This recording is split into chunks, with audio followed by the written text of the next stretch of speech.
देश की राजनीति से अगर एक मिनट के लिए हम बाहर निकलकर ग्लोबल ऑर्डर की बात करें तो इस वक्त दुनिया की निगाहें भारत और भारत के इस चुनाव पर है। इस वक्त रूस और रशिया की लड़ाई चलती जा रही है, वो खत्म होने का नाम नहीं ले रही। इसराइल और हमास की लड़ाई चल रही है, ईरान के साथ तनाव बढ़ रहा है। पिछले 5 साल में भारत की जो कॉम्प्रिहेंसिव नेशनल पावर है काफ़ी बड़ी है। भारत 11वीं नंबर की अर्थव्यवस्था से 5वें नंबर पे आया। अगले 5 साल में ग्लोबल हाई टेबल पर आप भारत का रोल क्या देखते हैं? हम इस हिसाब से चीजों को क्यों देखते हैं, मूलभूत बात क्या है। अब तक हम क्या सोचते थे, हमारा हमारा नैरेटिव ये था कि हम इससे इतने दूर है, हम उससे इतने दूर है। यानी हम इक्वल डिस्टेंस मेंटेन करते हैं। एक हमारा डिप्लोमेटिक भाषा में चलता था। मैंने कहा नथिंग टू डू। मेरी भाषा है कि हम कितने निकट है। तो दुनिया में कंपटीशन शुरू हुई कि भाई हम निकट कैसे जाएं इसके। पहले दूर रहने की कंपटीशन होती थी, बदल गया। तो सब लोग निकट आने की स्पर्धा चल रही है। अब देखिए, कल मेरा ईरान में एक बहुत बड़ा निर्णय हुआ है, एग्रीमेंट हुआ है। वो हिंदुस्तान के अखबारों की हेडलाइन न्यूज है, टीवी मीडिया की 24 घंटे की है। और मेरा मिनिस्टर कल चाबहार थे, ईरान में थे। चाबहार पोर्ट का मेरा फाइनल एग्रीमेंट हुआ। ये बहुत बड़ा काम है जी। सेंट्रल एशिया से जुड़ा हुआ मेरा इकोनॉमी का बहुत बड़ा काम हुआ है। लेकिन अब पता नहीं यहाँ अब फर्स्ट हेड टेबल क्या होता है जी। सारी लड़ाइयों के बीच में मेरा चाबहार का एग्रीमेंट हो जाता है। तो मेरी पहली वस्तु ये। दूसरा, किसी तीसरे के आधार पर हम अपने निर्णय नहीं करेंगे जी। हम निर्णय हमारे लिए करेंगे। फलाने को बुरा लगेगा तो इससे बात करूंगा तो क्या होगा जी, नहीं, मैं सबसे बात करूंगा। राष्ट्रपति पुतिन मेरी अगर भरपूर तारीफ करते हैं, इसका मतलब ये नहीं कि मैं राष्ट्रपति पुतिन को मिलकर के कह नहीं सकता हूं कि this is not the time for the war. तो वो भी मुझे सम्मान करेंगे। भाई कम से कम एक ऐसा मित्र है जो मुझे साफ बताता है कि ये सही है गलत है।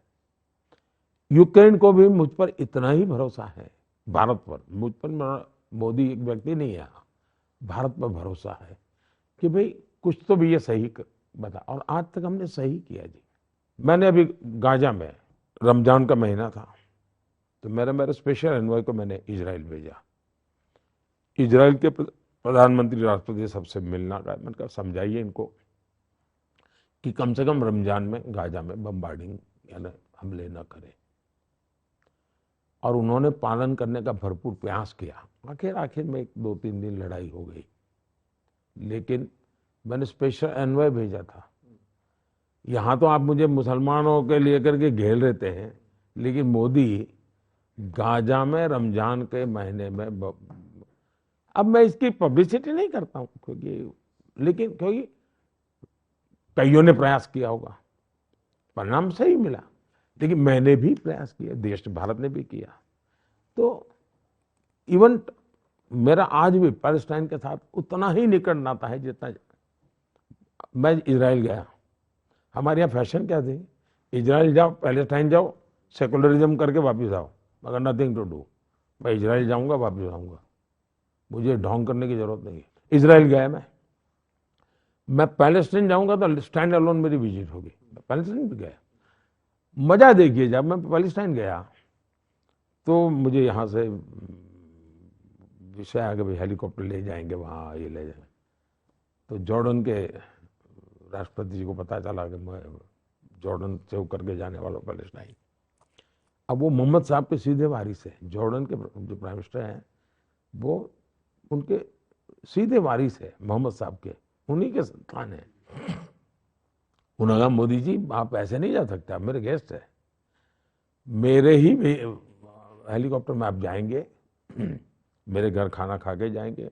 मैं उनके घर गया, खाना वाना खाया, बैठे हम उनके हेलीकॉप्टर। लेकिन हेलीकॉप्टर जॉर्डन का, डेस्टिनेशन पैलेस्टाइन, और एस्कॉर्ट कर रहे थे इजराइल के फ्लाइट। देखिए आप अगर दुनिया में, और तीनों की दुनिया अलग, लेकिन मोदी के लिए आसमान में सब साफ। मैं मानता हूं ये सब तब होता है जब आपके इरादे नेक हो, आपके प्रति विश्वास हो, और चोरी छुपी नहीं। अमेरिकन को मैं कह करके बताता है ना, मुझे पूछ करके नहीं करना होता है। मैं रशिया से मेरे देश को सस्ते में पेट्रोल चाहिए, मैं लूंगा, मेरे लिए जरूरी है, मैं करूंगा। तो मैं छुपाता नहीं हूं और मैं अपने टर्म्स पे मेरे देश को चलाता हूं जी।